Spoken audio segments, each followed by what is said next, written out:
আসসালামু আলাইকুম। আমি নোয়াখালী যাওয়ার জন্য বাড়ি থেকে বাইর হয়েছি। এখানে প্রায় ১.৫ ঘন্টা পর্যন্ত অপেক্ষা করছি।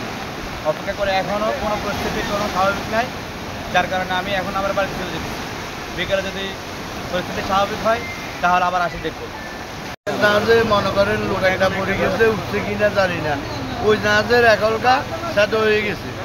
নদীর অবস্থা খুবই খারাপ। কালকে অনেকগুলো মাছের ট্রলার ডুবে গেছে, এখনো কোনো খোঁজখবর পাওয়া যায়নি। অনেকে বলতেছে অনেকে নাকি মারা গেছে। নদীর অবস্থা খুবই খারাপ। আমরা সেই সকাল 7টা থেকে নদীতে ঘাটে অবস্থান করতেছি, এখনো পর্যন্ত কোনো কিছু ছাড়তেছে না। যাওয়ার মতো কোনো পরিস্থিতি দেখা যাচ্ছে না।